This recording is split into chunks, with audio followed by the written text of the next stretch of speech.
Bonjour à toutes et bonjour à tous et bonjour à nos invités. Nordine Ayouch, bonjour. Bonjour. Je rappelle que vous êtes expert en communication et publicitaire. Oui. Je ne me présente plus. Amine Diouri, vous êtes responsable études et communication chez Inforisque. Oui, bonjour. Le boycott, c'est qui, c'est quoi? C'est qui, c'est quoi? Est-ce que tu sais, toi? Moi, personnellement, je ne sais pas. Et toi non plus, d'ailleurs. On va essayer de alors, savoir. C'est bien de poser la question, Oui. parce que le boycott, c'est qui, c'est quoi? Alors, il y a des gens qui croient savoir, mais la plupart ne savent pas. Ceci dit, il y a quand même des gens qui se sont exprimés, qui ont dit qu'ils sont derrière ça. Moi, j'ai vu des vidéos bien structurées, bien réfléchies. C'est-à-dire du travail bien fait. Travail bien fait. Parce que ce travail-là n'a pas été fait n'importe comment. Ça n'est pas quelque chose qui est sorti de la cuisse de Jupiter. C'est quelque chose qui est réfléchi, qui est pensé, et où il y a là-dedans une volonté de bien faire et de dire bien les choses. Et ils l'ont dit, je crois, d'une manière assez incroyable. Mais ce qu'il ne faut pas oublier, c'est que c'est parti sur une fake news. Vous savez ce que c'est, fake news? C'est-à-dire une information qui est fausse. C'est-à-dire, ça n'est pas du solide. Ça n'est pas, ils ont dit que les prix ont augmenté, que ces marques qui sont visées ont augmenté les prix. Eh ben, quand on réfléchit, quand on se renseigne, c'est faux. Ces marques n'ont pas augmenté de prix. Donc, il faut se méfier des fois. Mais ça, c'est uniquement... Mais là-dessus, l'économiste que vous êtes. Oui. Vous, Amine Diouri. Alors, c'est qui, c'est quoi C'est qui? Je sais pas. Ce qui est intéressant, je dirais, c'est déjà, c'est les produits qui sont concernés. On parle de produits de première nécessité. Le lait, l'eau, les produits de première consommation comme l'essence. On parle par la suite de l'huile, par exemple. Ça passe. C'est quoi le timing? Le timing, ça a commencé un mois avant le Ramadan. On sait que généralement les prix. Le lien, vous, avec le Ramadan qui. Clairement, parce que on parle de quoi? On parle de protéger le pouvoir d'achat des consommateurs. On sait, il y a une étude du HCP qui le dit, que les prix à la consommation de certains produits de base ont fortement augmenté ces 10 dernières années. On sait que de manière générale, pendant le Ramadan, les prix des matières premières, enfin les produits de première nécessité augmentent fortement aussi. Donc que ça arrive un mois avant, c'est pas non plus une coïncidence. Ensuite, c'est quoi comme type d'intervention? On parle d'un boycott, c'est-à-dire qu'on veut toucher le portefeuille de l'entreprise, son chiffre d'affaires. Ça aurait pu être une manifestation, ça aurait pu être une pétition. On parle de boycott, donc un boycott économique. Donc pour vous, c'est pareil, vous rejoignez en fait Nordine Ayouch qui dit en fait tout a été pensé. Mais je voudrais pas que ceux qui nous écoutent, qui nous disent voilà, en fait derrière il doit y avoir une grosse machine, des penseurs qui ont bien des profils à forte valeur ajoutée, qui avaient bien calculé leurs coûts. Est-ce qu'on est face à ça en fait? Écoutez, quand on regarde comment ça s'est fait, quand on étudie, parce qu'il y a des gens qui peuvent maintenant savoir est-ce qu'il y a eu de l'espace acheté. C'est comme dans un journal ou à la télé, une agence achète l'espace. Là, il y a eu de l'espace acheté dans Facebook. Donc, il y a un financement derrière. Il y a un financement derrière. Alors, de quelle importance, on ne sait pas. Mais toujours est-il. Et l'origine, on sait, du Maroc, de l'étranger. Personne ne sait. Mais on peut savoir. On peut savoir difficilement. C'est-à-dire, il y a des réseaux sociaux importants, comme Google et Facebook, qui peuvent vous dire qui a acheté l'espace. Mais eux-mêmes, des fois, on leur interdit de le dire.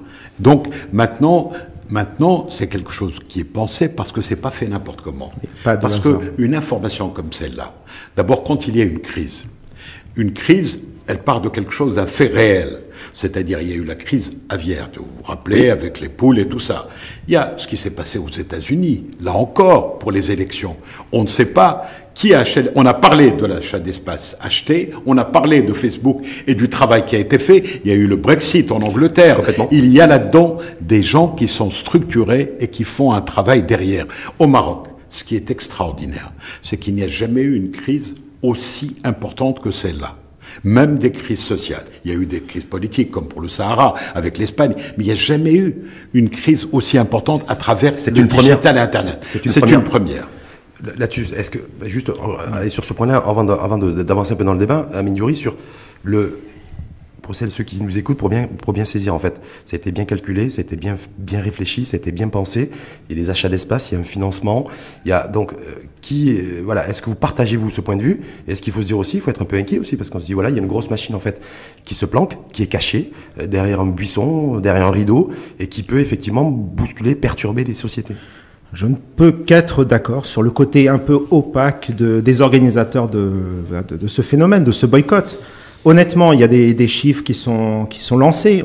Honnêtement, personne aujourd'hui ne peut dire si c'est vrai ou faux. On ne peut pas réellement dire s'il y a eu une augmentation des prix du lait, de l'eau, de... L'essence, c'est un autre cas. Là, on peut en parler. Mais sur l'eau et le lait, par exemple, très difficile de répondre à cette question. Donc oui, pour moi, il y a un problème de forme qui est d'abord qui sont les organisateurs et pourquoi ils le font. Et tant qu'on n'aura pas découvert qui est... Est-ce que c'est important d'ailleurs de savoir qui est derrière? Écoutez, moi j'aime beaucoup, moi je le dis toujours, il faut travailler dans la transparence, y compris dans Internet. Alors, les gens qui sont derrière, certains en tout cas, ont exprimé les choses d'une manière claire. J'ai vu une vidéo dans ce sens. Mais de là à ça, parce qu'il y a des choses qui sont un peu des nébuleuses. On attaque une société parce qu'il y a derrière un homme politique très important, un homme qui est à la tête d'un grand parti et ce parti est en train de prendre un essor important, un homme qui se comporte comme un chef d'entreprise, je dirais, qui a des responsabilités. Toutes les sociétés qui sont visées là-dedans sont des grandes sociétés qui s'occupent du social, qui ont des activités culturelles et sociales, qui défendent le consommateur d'une certaine manière parce qu'il ne sait pas de pratiquer des prix n'importe comment, et on les attaque, elles, particulièrement. Elles ou les produits?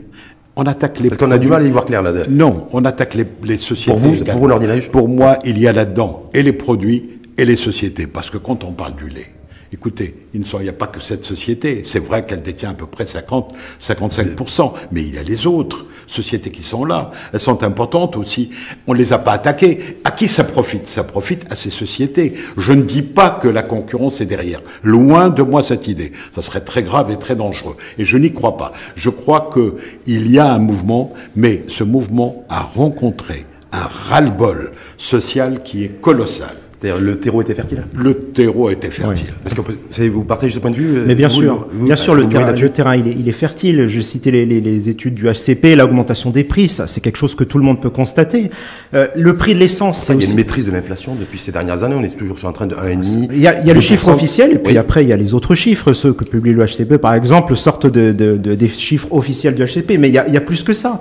On est dans un contexte économique, on parlait à un moment donné de libéralisation des prix, ça a été le cas de l'essence par exemple, on parle de décompensation, ça a fait aussi augmenter mécaniquement les prix de base d'un certain nombre de produits dont on parle maintenant. Maintenant, moi, honnêtement, je me fie uniquement sur ce que je vois, l'analyse des chiffres. Et l'analyse des chiffres, elle me dit quoi? La seule chose sur laquelle je suis vraiment certain, c'est que la libération des prix, par exemple, du prix de l'essence en fin 2015, a eu un impact direct sur les marges du secteur dans son ensemble. On a vu mécaniquement augmenter de manière très très forte les marges des entreprises de la distribution pétrolière. Ça, c'est un fait. Et ça, c'est incontestable. Pour le reste, c'est juste des maudits. On ne peut pas affirmer ou infirmer ces propos.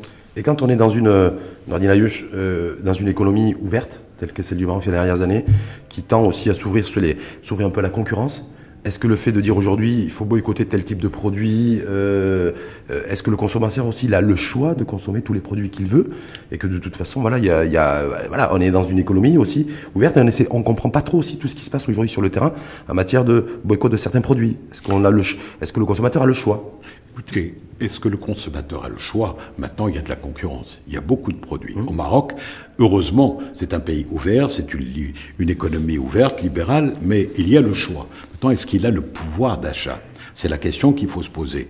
Et c'est vrai qu'il y a une masse importante une partie importante de la population qui n'a pas ce pouvoir d'achat. Ce phénomène n'existe pas que chez nous, il existe dans d'autres pays. Maintenant, est-ce que c'est la solution? Le boycott, il faut faire très attention. Il faut avoir le sens des responsabilités. Je crois que ceux qui ont fait ça ne s'attendaient pas à un succès aussi colossal. C'est un ballon d'essai en fait. Un ballon d'essai, mais qui est un ballon d'essai qui a mordu, mais ça ne veut pas dire qu'il mordra une autre fois. Mais toujours est-il qu'il faut l'écouter. Il faut l'écouter avec beaucoup de raison et avec beaucoup de sagesse et dire en quoi ils ont raison. Quand ils disent qu'il y a une cherté de la vie, on ne peut pas ne pas être d'accord avec eux. Quand ils disent qu'il y a impossibilité pour une couche importante de la population à accéder à des produits de base, parce qu'elle n'a pas les moyens, parce qu'il y avait la compensation avant. On enlève la compensation. Que reste-t-il pour ces gens-là? Moi, j'étais pour enlever la compensation, mais il fallait la compenser par des salaires, par donner une somme d'argent, comme ça existe au Brésil. C'est ce qui avait été prévu d'ailleurs et pensé par le ministère de l'Agriculture. Mais ça n'a pas été fait. Oui. Ça n'a pas été fait. Il faut le faire. Ça n'est pas crédible. Le gouvernement, là-dedans, s'est montré muet. Il n'a pas bougé. D'ailleurs, on y reviendra. Pour vous, la solution, le début de solution, il est économique? C'est-à-dire que... Il est socio-économique, il est social et économique. Il faut écouter les gens, répondre à leurs besoins et répondre d'une manière transparente.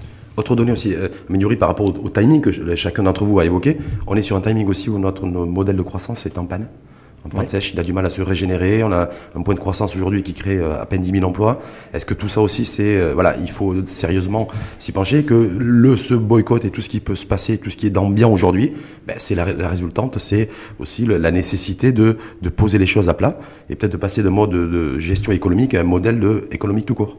Oui, effectivement, derrière ce boycott, il y a quelque chose qui apparaît, plus de transparence, moins d'opacité, et surtout, et on parle surtout de responsabilité sociale et environnementale de l'entreprise. L'entreprise n'est plus simplement une unité de profit, on lui demande d'être autre chose, de parler avec les consommateurs, d'aller à sa rencontre, d'écouter ses doléances. C'est ça une entreprise aujourd'hui. La France, par exemple, avec le pacte, réfléchit justement sur le côté social de l'entreprise. Et de l'autre côté, les consommateurs, effectivement, on parle bien d'une crise économique parce que c'est argument contre argument économique. D'un côté, on parle de responsabilité sociale de l'entreprise. De l'autre côté, les entreprises, le gouvernement parlent également avec des arguments économiques en disant attention, vous boycottez certaines marques, vous mettez en danger des filières, vous mettez en danger des emplois. Est-ce que ça a du sens quand c'est avancé parce que c'était très critiqué sur les réseaux sociaux? Est-ce que le gouvernement est dans son rôle lorsqu'il dit attention, en continuant à boycotter ou appeler au boycott, vous fragilisez le tissu économique? Oui et non. Oui, parce qu'il y a une réalité. C'est vrai que on parle ça c'est des dits, mais on ne peut pas le vérifier aujourd'hui, mais on parle de baisse de chiffre d'affaires relativement importante pour certaines marques. Donc évidemment, ça a un impact sur le résultat de l'entreprise, sur l'emploi, donc ça peut impacter. Ça c'est une première chose. Mais en réalité, du côté du gouvernement, je suis désolé, mais il y a un autre aspect qui est important, c'est-à-dire qu'à un moment donné, il faut bien un organisme indépendant qui puisse juger de la réalité des affirmations sur la hausse des prix. Sur la réalité des prix. Mais oui, il faut une direction de la concurrence et des fraudes comme ça existe en France. On a un conseil de la concurrence d'ailleurs. Oui, mais est-ce que cet organisme s'est exprimé justement sur la réalité de ces chiffres? On parle de hausse immodérée des prix pour l'eau, pour le lait, pour l'essence, mais est-ce qu'aujourd'hui on a un état réel de ces hausses? Non, malheureusement, je suis tout à fait d'accord avec vous. Parce que ce que vous dites est exact. Il faut que le gouvernement assume sa responsabilité. Il est resté silencieux. Et je crois que c'est une erreur. Parce que, comme vous disiez tout à l'heure, c'est l'économie qui risque de prendre un coup très grave. Et c'est pour ça que le boycott, il faut le faire, mais d'une manière responsable. Et il faut absolument dire qui je suis pour le faire. Une association, on peut le faire, un certain nombre d'associations, mais pas n'importe comment.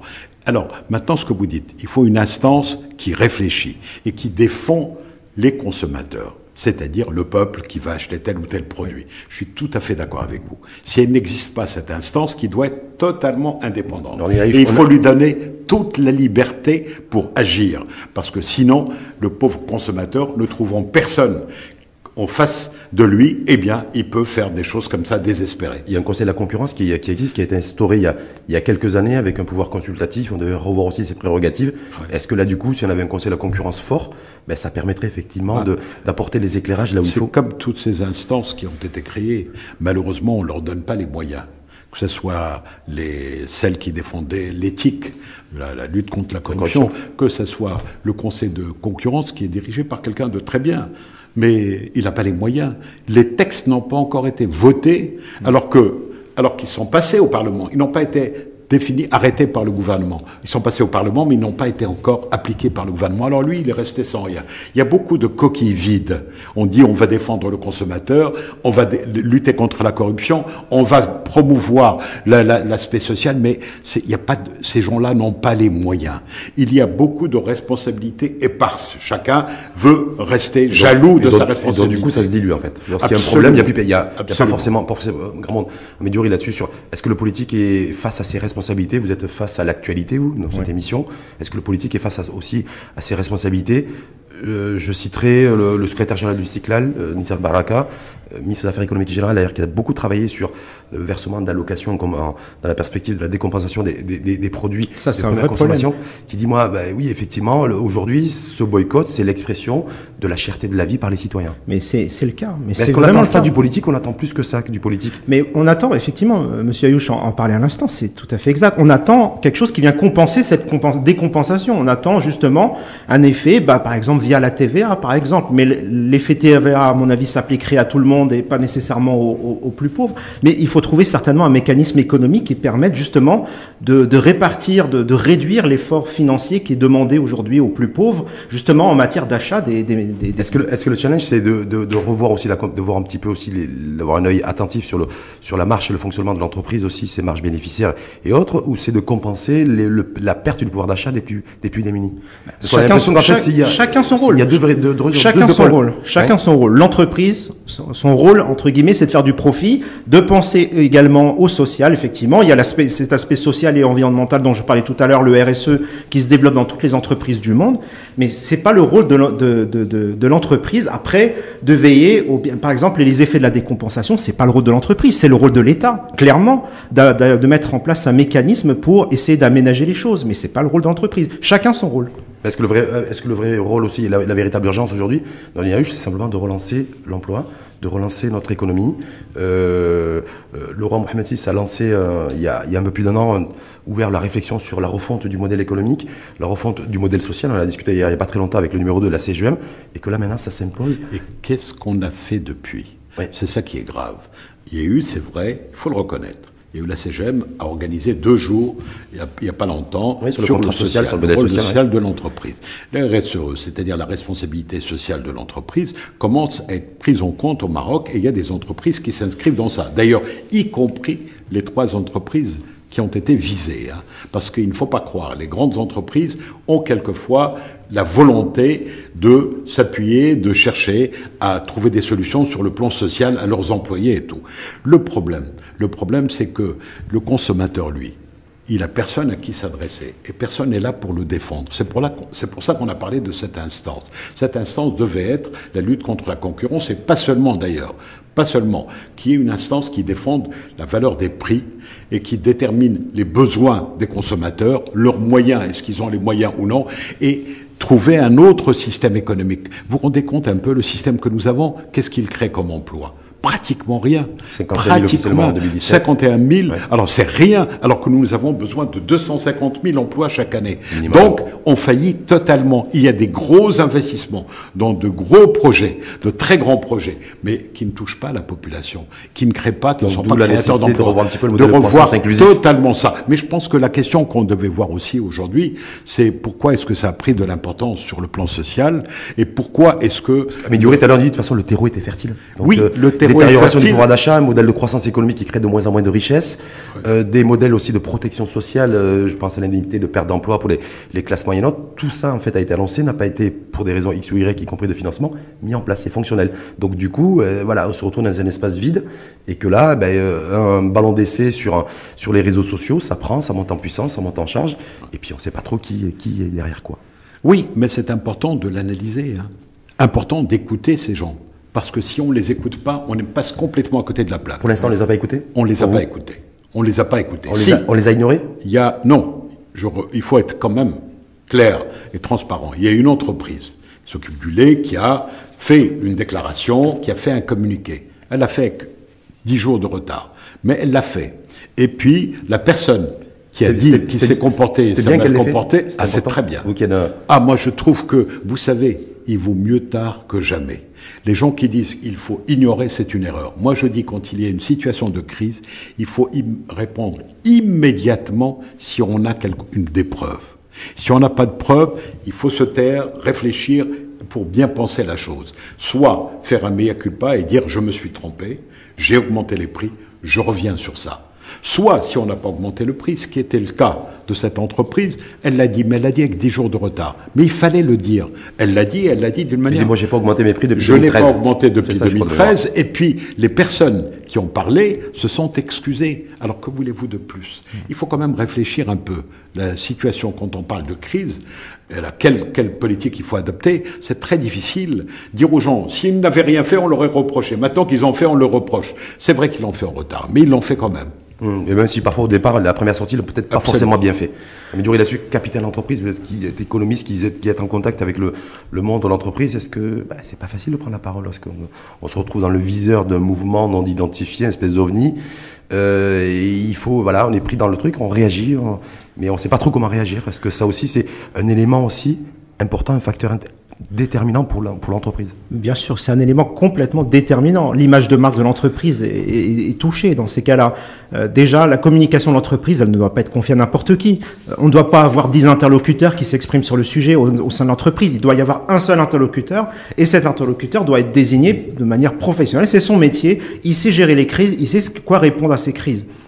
Et d'ailleurs, on l'a vu au niveau de la communication d'une entreprise visée, au niveau des valeurs visées. Dans un premier temps, on parlait d'atteinte au patriotisme. On a vu que ça n'a pas marché sur les consommateurs. On est revenu sur le terrain de l'économie en disant attention. Bon, effectivement, le côté patriotique ça marche pas, mais attention, en faisant ça, vous allez tuer toute une filière, vous allez détruire des emplois. Donc on a tâtonné un petit peu en termes de communication, ça s'est ressenti quand même. Et c'est, à mon avis, c'est très néfaste pour l'entreprise et pour le rétablissement de la confiance avec le consommateur.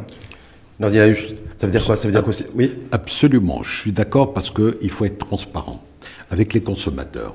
Et quand on s'adresse aux gens, il ne faut pas leur mentir. Dès qu'on leur ment, ils le voient. Dès qu'on dit, écoutez, c'est des salauds, ou alors on les insulte, ça c'est une erreur très grave. On ne doit pas du tout se comporter d'une manière absolument outrancière, ou alors je suis l'entreprise, je vous envoie balader, c'est très grave. Je suis là pour vous servir, parce qu'une entreprise, c'est quoi? Elle n'a de raison d'être que parce que ses produits sont vendus et achetés. S'ils ne sont pas achetés, elle n'a pas de raison, elle peut dépérir. Donc il faut agir avec respect pour le consommateur. On nous l'a toujours appris, ça, dans les écoles et partout. Et puis, il faut parler avec les gens d'une manière humaine, vraie et sincère, ne pas mentir. Et quand on se trompe, il faut absolument s'excuser. C'est ce qui a été fait. Mais là, dans un cas comme celui-là, ce qui est très grave, c'est que c'est parti d'une fausse information. C'est ce qu'on appelle fake news. Alors, cette fake news, d'ailleurs, ça a pris une dimension incroyable. On est en train de légiférer là-dessus, à l'instar d'autres pays dans le monde aussi, de pouvoir effectivement, si les fake news, les auteurs des fake news, absolument. Jusqu'à présent, ça n'a jamais été comme ça. Regardez Prolactine. Prenons un cas comme ça en France. Eh bien, la société n'a pas voulu répondre. Ça a duré 6 semaines. Après, ils ont répondu. Le chef de communication a répondu. Ça a été un ratage. Le président, qui ne parlait jamais, est descendu sur l'arène et il s'est excusé. Et il n'y a pas d'autre solution. Même si on le fait avec plusieurs semaines de retard, il faut s'excuser. L'idéal, c'est de le faire immédiatement quand on a des preuves. Ils avaient des preuves. Ces produits-là n'ont pas été augmentés. C'est là où je reproche au gouvernement de rester muet. Il fallait absolument qu'il en parle, qu'il dise « j'ai fait une enquête, je me suis rendu compte que les prix n'ont pas été augmentés ». Est-ce que le gouvernement et le politique est dans son rôle en venant quelque part, en s'ingérant en tant que porte-parole de l'entreprise? Ou est-ce que c'est l'entreprise tout court qui aurait dû prendre ses responsabilités? Moi, je pense que ça touchait tout le pays. Attention, une crise comme celle-là est très grave. Pas dès le départ, mais 3-4 jours après, il fallait rétablir les fêtes. Et puis pousser, et les entreprises auraient dû le rétablir elles-mêmes d'abord. Je comprends d'une certaine façon que le gouvernement veuille rester à l'écart, parce qu'en minimisant, en restant à l'écart et en disant... Écoutez, c'est un problème entre entreprises et le consommateur. C'est pas le problème du gouvernement. C'est une façon de dire, il n'y a pas un problème de fond derrière qui est le problème de la cherté de la vie, le problème des prix. Si le gouvernement commence à s'en mêler et dire, effectivement, il y a un problème de la hausse des prix, effectivement, il faut y répondre, dans ce cas, il s'implique et il reconnaît sa responsabilité. Or là, justement, c'est rester en retrait et de dire, c'est un problème entre l'entreprise et son consommateur, c'est pas un problème plus global lié au mode de consommation des Marocains. Alors qu'en fait, au final, il y a une problématique de pouvoir d'achat, une problématique de chômage, une problématique aussi de fracture à tout point de vue, territoriale et sociale, et que là, c'est de la responsabilité du politique. Et puis, je pourrais aussi poser la question de la libération des prix. Il y a eu un impact, on n'en a jamais réellement parlé, mais la hausse, elle s'est vue au niveau des consommateurs. Aujourd'hui, on ne peut pas le nier. Donc, il y a aussi, à un moment donné, le pouvoir public. On ne peut pas dire que le pouvoir politique ne s'est pas mêlé. Vous savez, plusieurs partis sont intervenus. On l'a vu. Il y a des partis qui ont condamné, qui ont dit qu'ils sont contre la cherté des prix, que ces sociétés, c'est normal, etc. D'autres qui n'ont pas du tout condamné, mais qui ont expliqué, notamment l'Istiqlal, il a une attitude en disant que je comprends les manifestations, comme moi je le dis, je comprends le mécontentement, et ça serait malheureux de ne pas le comprendre, ça serait très grave, mais seulement, il ne sait pas d'où ça vient, c'est raisonnable, mais ceux qui condamnent, ceux qui suivent le mouvement, c'est aussi pour l'utiliser sur le plan politique. Il faut faire très attention, parce que derrière cette affaire, il n'y a pas que des produits, il y a aussi de la politique, incontestablement. Incontestablement, pourquoi est-ce qu'on a été voir uniquement cette marque d'essence et pas d'autres, alors qu'on aurait pu parler de l'essence en général. Oui. Ils ne sont pas les seuls, et ils nous ont à peu près 15%. Pour vous, il y a une teneur politique qui est claire. Il y a un parti qui a été pointé du doigt. Écoutez, il y a un parti qui a été pointé du doigt, qui est aux responsabilités. Donc, est-ce qu'effectivement, se dire, oui, effectivement, c'est une thèse aussi, peut-être qu'effectivement, il y a peut-être quelque chose derrière, ou non, vous l'évacuez d'un revers de la main? Non, moi je pense que ce serait une erreur. Je pense qu'un chef de parti peut être un homme d'affaires s'il dissocie, lui, dans son discours et dans son travail, les deux. Et s'il défend les gens pour lesquels qui vont les lire. Ceci dit, il faut faire ça avec beaucoup de transparence, de doigté, de sens du social. L'homme qui est visé en question est un homme qui est respectable, qui n'a pas fait de choses qui sont condamnables, qui entreprend des actions sociales. Donc, malheureusement, on va taper là où les gens ne sont pas toujours... Parce qu'il y a... Qui utilise les choses? Ce sont les gens qui cachent, qui ne payent pas leurs impôts, qui cachent dans l'informel, qui ne font pas les RSE, la politique de responsabilité sociale de l'entreprise. Ça n'est pas le cas pour ces 3 entreprises. Pour le lait, par exemple, il fait un travail remarquable au niveau des écoles et du travail avec les agriculteurs. Donc, il faut quand même raisonner et réfléchir. Pourquoi est-ce que ces 3 entreprises ont été visées? Mais au-delà de ça, il ne faut pas s'arrêter à ça. Il faut écouter ces gens-là et leur apporter des réponses. Et ces entreprises ont intérêt à leur apporter des réponses. Dernière petite question, messieurs. Est-ce que selon vous, ça va durer? Est-ce qu'il va y avoir cette dynamique aussi au niveau des réseaux sociaux qui va maintenir son train, ou ça va se tasser, ou qu'est-ce que... Voilà. Initialement, d'après ce que j'avais lu sur les réseaux sociaux, c'était parti pour durer 1 mois. Puis je pense s'arrêter par la suite. Ensuite, il y a eu d'autres informations qui sont arrivées disant qu'on allait s'attaquer à d'autres produits de première nécessité, comme l'huile par exemple, d'autres entreprises. Honnêtement, je sais pas. À mon avis, c'est pas amené non plus. À mon avis, ça va se tasser certainement, ça va très rapidement. Ça va se tasser. C'est comme tout mouvement social finit par se tasser. Mais il faut que les entreprises apportent une solution. Et il faut que le gouvernement apporte également des solutions. Il faut que tout ce pays, y compris la société civile, que nous réfléchissions à ces problèmes économiques et sociaux qui se posent pour notre pays, et que nous essayons tous d'apporter des solutions. Ce qui est très grave, c'est que ces boycotts, s'ils continuent, s'ils touchent la politique demain, si on appelle au boycott des élections, ou au boycott de telle ou telle chose, ça risque d'être très grave. Parce que là, ça va toucher la dignité et l'indépendance et la démocratie. Donc il faut le faire de manière raisonnée. Vous lancez un appel à la responsabilité individuelle et collective des Absolument, citoyens. Des citoyens. Moi, je crois que les citoyens savent ce qu'ils font. Je pense qu'ils ont raison dans certaines choses, mais il faut qu'ils aient le sens de la responsabilité, parce que si on tue la poule aux œufs d'or, l'entreprise qui crée la production, qui crée les produits, c'est très grave. Ben alors si on fait ça, qu'est-ce qu'on va après devenir? Sans occulter aussi les autres chantiers en cours, la rénovation de l'école, du système éducatif, les problématiques aussi qu'il y a en matière de santé, de logement. Oui, mais effectivement, vous parliez de nouveaux modèles de développement économique, ça passe déjà par l'école. À côté effectivement du chantier des prix et effectivement la question de la décompensation, mais il y a l'école qui a un chantier prioritaire, effectivement. Donc ne pas quitter des yeux aussi les priorités. En tout cas, merci messieurs. Merci. Pour cet éclairage sur le boycott, c'est qui, c'est quoi, hein, essayer de comprendre un petit peu. Vous savez ce qu'on dit dans les Yahush, parfois quand c'est flou, c'est qu'il y a un loup. Donc je ne sais pas si c'est vrai en l'occurrence, mais bon. En tout cas, merci à vous. Et à très bientôt.